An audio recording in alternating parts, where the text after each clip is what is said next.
Welcome to Resilience Development in Action, where strength meets strategy and courage to help you move forward. Each week, your host, Steve Bisson, a therapist with over 2 decades of experience in the first responder community, brings you powerful conversations about resilience, growth, and healing through trauma and grief. Through authentic interviews, expert discussions, and real-world experiences, we dive deep into the heart of human resilience. We explore crucial topics like trauma recovery, grief processing, stress management, and emotional well-being. This is Resilience Development in Action with Steve Bisson. You know, you've heard me talk about this before. GetFree.ai. Great for your note-taking, good for your transcript, good for your goals, good for everything that you do in a HIPAA-compliant nature. And if you use code STEVE50 at checkout, you will get $50 off your first month. And also, if you get a whole year, you will also get 10% off the whole year. But GetFree.ai has freed me to do more things with my life, including work on other passions. So get freed to do your notes, get freed from doing your goals. GetFree.ai with code STEVE50 to get $50 off your first month. Well, hi, everyone, and welcome to episode 225. If you haven't listened to episode 224 yet, it was Jonathan Kemp.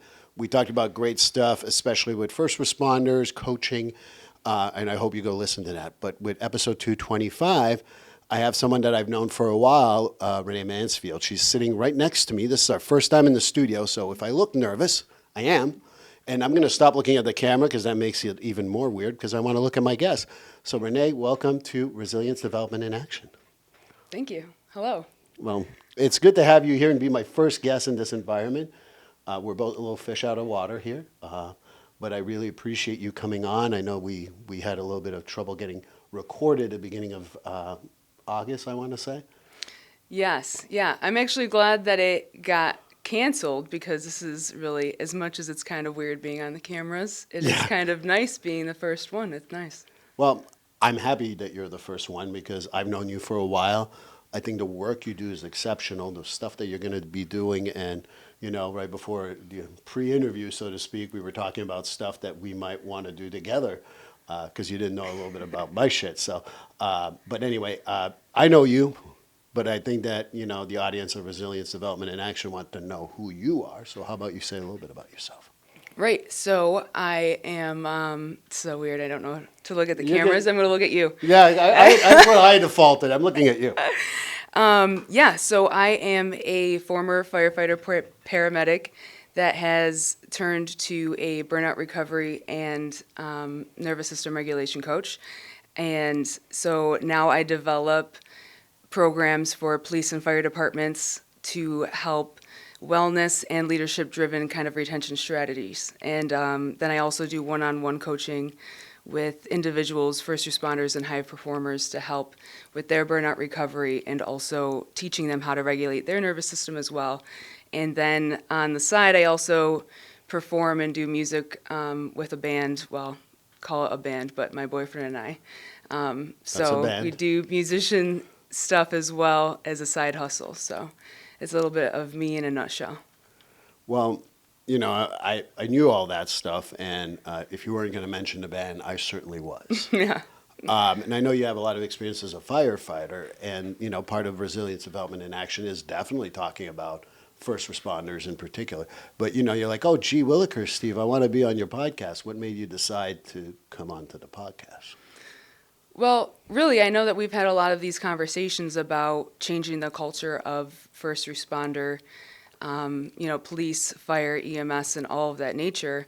But I really wanted to come on the podcast because I do listen to all the different people that you've spoken to. And I want to talk a little bit about my program and how it kind of pertains to that. And just have a great conversation with you about how, you know, resilience with the first responder culture in the world, and just kind of talk about really how important it is to address the nature of our job in really bridging the gap between the toxicity of leadership and burnout, because a lot of the times we address burnout in the first responder culture as trauma. And while that does play a role in it with the calls, it's not necessarily, I know we've talked about this, it's not necessarily the peak of it, right? And No. leadership betrayal, department betrayal, it kind of serves a higher purpose. And at least for me, that was my biggest driving force when it came to leaving the fire department and my own burnout and experience. And so I guess that's what had led me to not only leave the fire department, but to kind of come back, which I never expected, and develop this program to help change the culture from the inside out. And so I guess it's kind of what I wanted to talk about and address, is that it's more than just the trauma of the calls. It's also the way that the leadership plays a role as well. I agree with you. I think that we've had these conversations privately many, many times. People who've listened to my podcast know I'm done with this whole, it's trauma, it's trauma, it's trauma. Okay, I'm not saying it doesn't exist, but it certainly exists. And I think that that's part of our private conversations, is that, sometimes it's how you're treated by administration. Sometimes it's about how you're treated by your colleagues. And again, sorry if I'm too controversial, but being a woman in the service sometimes, and this is not a criticism of anyone you've ever worked with, but sometimes being a woman in this field doubles down on how difficult it can be for a woman versus a man. So I think that there's so many things we can go down, like different roads here. But I guess that for me, the leadership stuff really stands out, because that's definitely what we want to talk about. One of my favorite sayings is from my friend Jay Ball, who says, you don't need stripes to be a leader. But unfortunately, the leaders make the hard decisions and not necessarily caring about what they originally signed up for when they were firefighters, which was, respect people, and I don't know all, and again, I'm a therapist. I don't pretend I know what your mottos and all that stuff is. But I wonder if you want to talk a little bit about, how the culture was where you're at, particularly with, your colleagues and everything else that goes with that. Right. I think that I have a couple of different experiences too, because I was at two different departments, two vastly different departments too, I would say, at that. And then also adding in the EMS aspect with that too. So in total, I was in the fire EMS world in about a decade. With that said, I saw a department that was larger, and I wasn't the only female. In fact, that department was one of the first departments that did have one of the first females back in the day, and they were a driving force in that. And I never had a bad experience as being a female.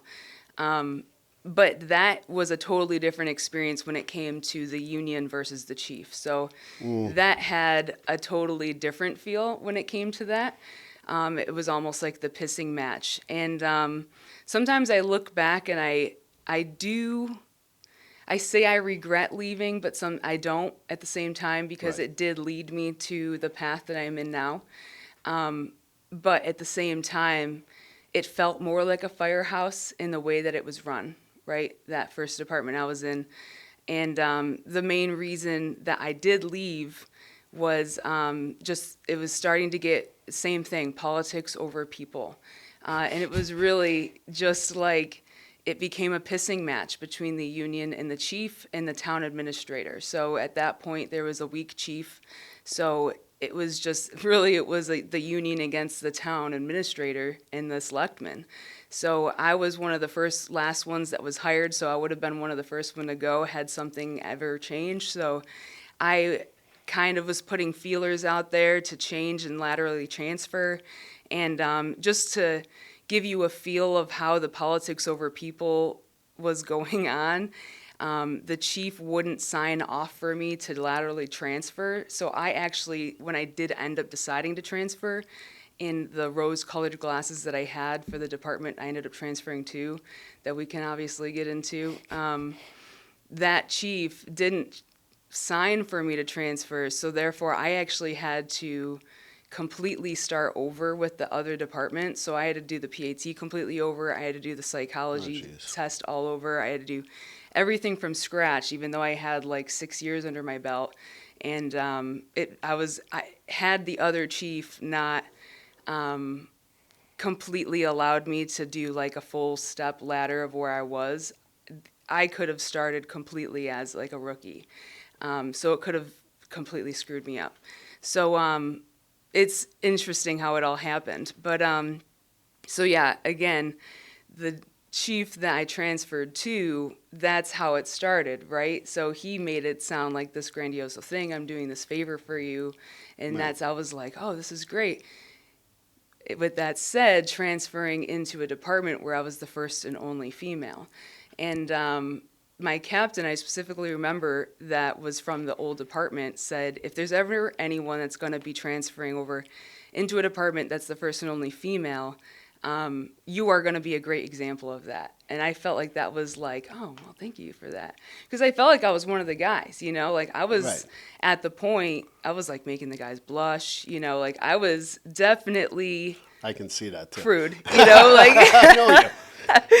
I had no shame, you know, like I was definitely fit right in when it came to the jokes, and it didn't seem any different.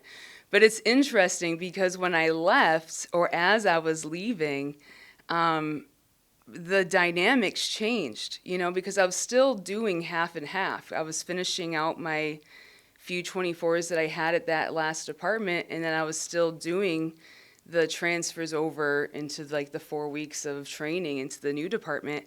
And the guys from the old department started treating me so weird. And it really wasn't until I met this woman not too long ago. She's retired Coast Guard, and now she's a therapist, and she's kind of doing similar things that I'm kind of doing.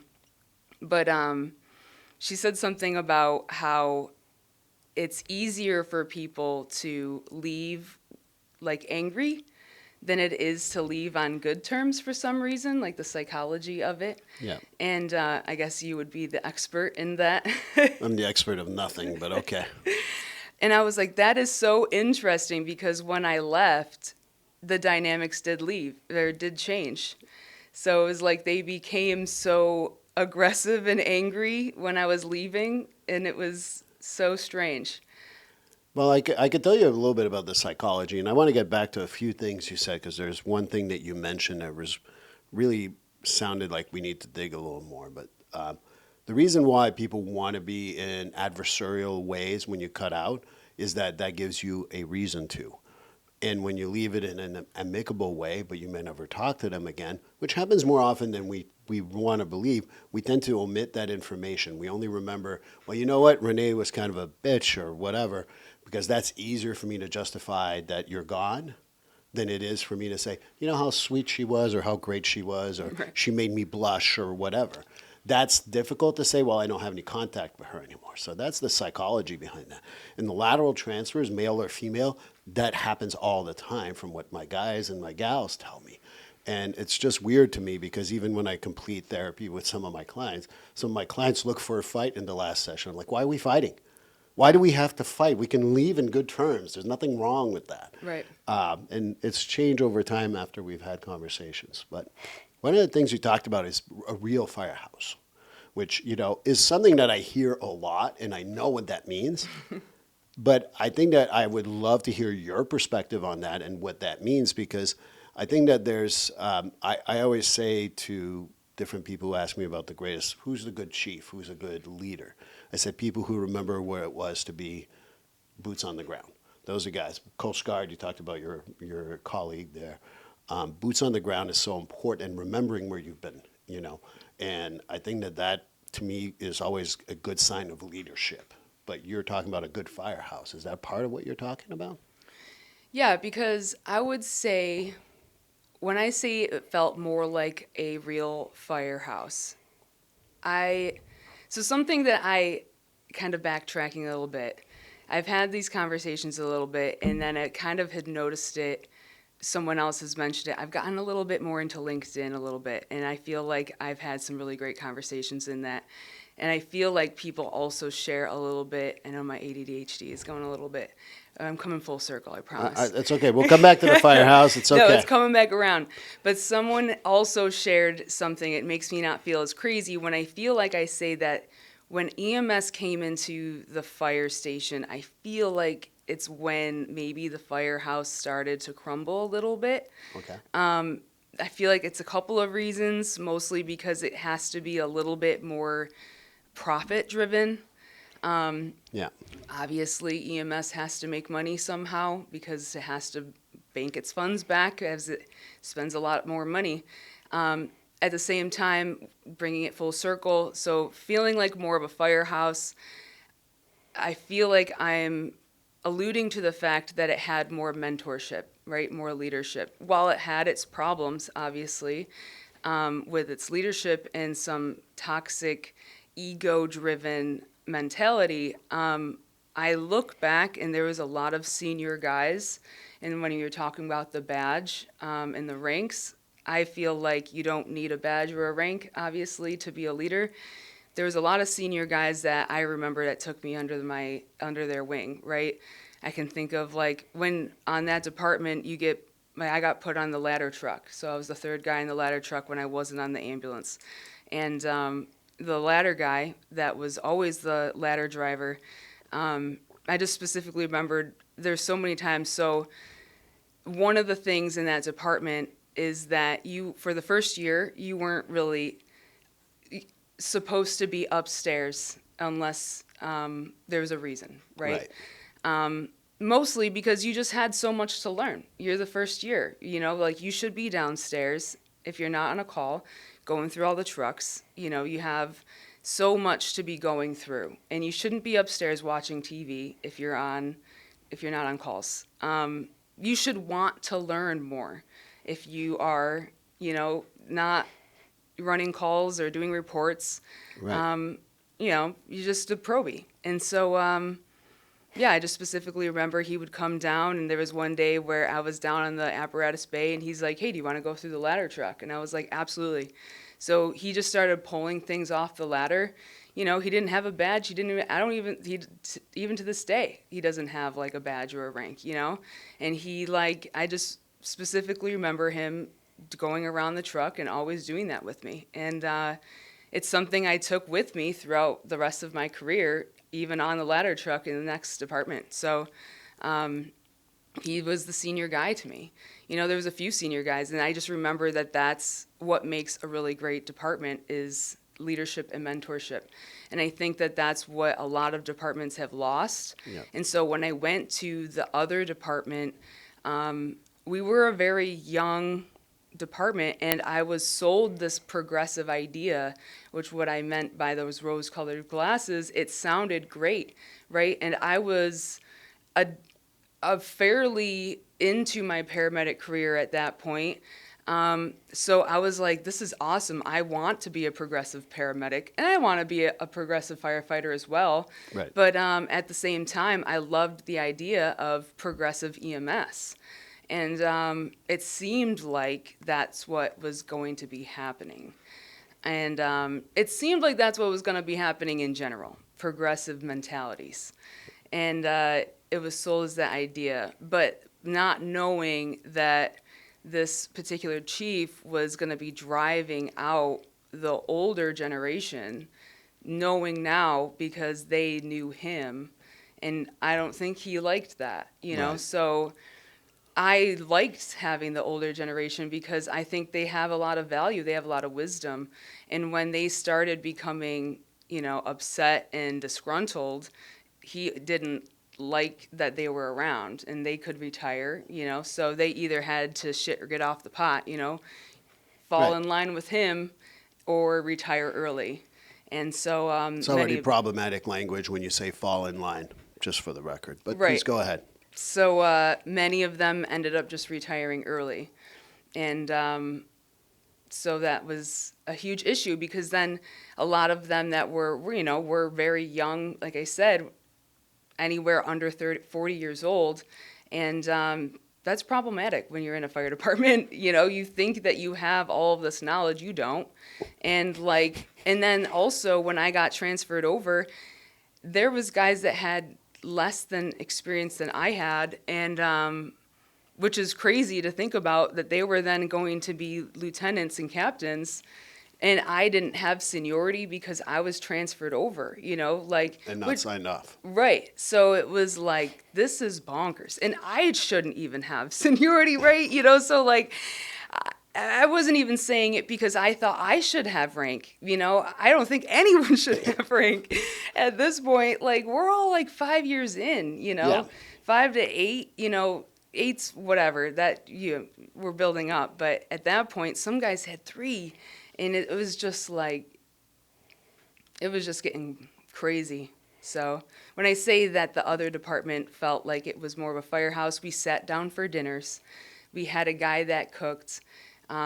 We just valued things that still valued the firehouse. We still sat around and ate together. The probies still took the trash out. Right. We still, I still had to get afternoon coffees, morning lunches. Like, I got stiffed so many times with money because, like, I would still have to go out, pick up the lunches, like, and all that stuff. But it's like, it is what it is. I paid my dues. I should have brought you a coffee just for that. No, I had a system going, man. Like, the guy before me, he's like, download the Dunks app. And we had a Dunks right across the street. Like, so, like, literally we Which had a Firehouse doesn't, by the way. Right, exactly. I swear that they put Dunks right next to They the know. police and fire stations. They But know. I downloaded the Dunks app, and I just raked up points. And so, like, I always got free drinks because, like, I just paid through my Dunks app, and then, it was great. Well, that's a good system to have. Oh, but, absolutely. and, Milford has to work on putting a Dunks right across from the fire station here. Milford, Mass, for those who are listening nationally and internationally. But there's a lot of stuff that you mentioned, and I don't even know where to go because I think that you brought up something that comes up constantly in my group, is that the experience level. Right. And what I mean by that is, you got someone who's still wet behind the ear, who has an LT or a captain or whatever and doesn't know because they have education, but there's no one else to replace them because the old generation's going away. I mean, like, in the next 5 years, most of the, quote, older generation, people my age, I'm not a firefighter. I do not pretend I am. But I think that at the end of the day, we're losing a lot of that. And then we have a lot of young people, but not a whole lot in between. And I think that scares a whole lot of departments, particularly firefighters retiring, and even the young guys who come to see me. They're like, we don't have relief. We're not ready for this. And of course, you're full of piss and vinegar because, hey, who doesn't know everything when they're 25 and 30? And then you turn 30 and you go, my God, I knew nothing. And then by the time you're 40, you're like, I really know nothing about life. I think that there's a lot of stuff to be said about that. And having leadership that chooses a younger generation, in my view, like having those BLTs and captains and all that, it's a great way to have more control. But that's my 2 cents. Right. You seem to be, go jump in. I want to hear it. Well, no, I just think that it's, especially now knowing, we're just very impressionable, right? Like, I saw a strong union against a weak chief, and I saw in the previous department how much they fought against that chief. And while I know, it did become a pissing match, but still I appreciated the fact that they would fight for us no matter what. It was Right. always the guys, like guys and girls, whatever. I don't give a... But okay, so just for the record, for those of you who don't know, guys also includes the women in departments, and no one's ever offended by that shit. So if you're ever offended by that, write to me, write to Renae. But ultimately, I've never heard any of my female clients go, oh, I'm not one of the guys. They're okay with that statement. Please go ahead. Sorry, that's my little political statement for the day. Have a great day. Anyway, keep on going. Right. So, yeah, they would just always fight for... You never questioned that, right? So it was just a different story with the other department. And one thing that was getting really frustrating with the other department is when the E-board, being so impressionable, especially towards the end of my career before I left, was that they were starting to get... Something was becoming a little off, right? So the our 3-year contract was coming up, and it was just... They were saying that the chief was offering these things, just nothing was going to be written. It was all spoken promises. I knew from the previous department, you never do anything based off of spoken promises because it never pans out. It's always a tactic. And old timers, they know that. Old timers know that spoken promises are broken promises, right? So you never base off of a contract with that. And so I remember specifically at a union meeting, which mind you, okay, get this, they put into our union contract for our union dues to pay for beers at the American Legion, to pay for our beers while we were drinking during our union meetings, which, right? Only 30-year-olds would do that, right? Correct. Like, yeah, so get drunk after the union meetings. We Correct. would do that after our other, we do that too. But not during Sorry to break the veil, but yeah. Right, and that's another issue, right? We do that as a coping mechanism that, as firefighter or anyone in the first responder realm, that's a whole different issue. But putting that into our union contract that, like, our union dues are paying for our beers while we're drinking, during our union meetings, making huge decisions for our contract, and now you're being blindsided by the strong chief that's promising you these things, saying that you're going to get a 3-1-1, like 3%, 1%, 1%, and then it turns into like a 4-1-0. It was just like, and then they're taking away a lot of stipends and then promising after that. And I'm just like, you don't understand what you're about to give away because you're never going to give it back. And they're like, he's promising X, Y, and Z. And then after that, all of these people are then promoted. I was like, all right. Yep. This is what happened. This is the impression and impressionable, right? Exactly, the impressionable. And I think that's why, like, part of the experience is to learn to sit there for 5 years and watch it. And I say 5 years, I think for any job, you know nothing for 5 years. You may think you know everything, but then you have something like that. Like, why drink beers? I don't understand that. I understand after. Frankly, I understand prior, but I don't understand during. And it's not endorsing that. It's just noting the behavior. I think that the other part, too, that you mentioned is that there's a lot of shift in mentorship. And I think that for me, one of the greatest things that I do as a therapist to other therapists is try to mentor them. And a lot of people would say to me, well, how much do you want? And usually I say, get me a coffee or go for breakfast or whatever. But I feel like the fire and police used to have that mentorship type of environment that has slowly gone away, not only because we're losing the people with a lot of experience, but we're also losing a lot of people who are willing to do that. You talked about that. And, if you had a good mentorship, you have someone from the E-board who's been there for a few years going, this is wrong, guys, we can't do that. But I think it's missing, and I think mentorship is key, I think, to the fire service, police service. I think that it goes for a whole lot of different things. But I think the mentorship is clearly something that has shifted in that environment, if you ask me. Right, and that's what happens when you lose that mentorship, is that it becomes toxic. Mm-hmm. Because if you have one person that's driving the force and you don't have that checks and balance, you lose that mentorship and you lose the leadership. And then that one person is, if they're toxic and they're saying all those other people are toxic, then all those young people are going to be just as toxic as that one person because they're going to be just as impressionable.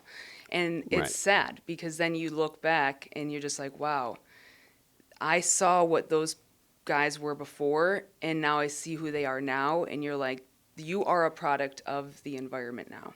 And it's sad. It is extremely sad. And I think that what I'm going to do here is end the first episode of our 2-part series right now and move on time-wise to just saying thank you for now. And we'll see you on episode 226. Please like, subscribe, and follow this podcast on your favorite platform. A glowing review is always helpful. And as a reminder, this podcast is for informational, educational, and entertainment purposes only. If you're struggling with a mental health or substance abuse issue, please reach out to a professional counselor for consultation. If you are in a mental health crisis, call 988 for assistance. This number is available in the United States and Canada.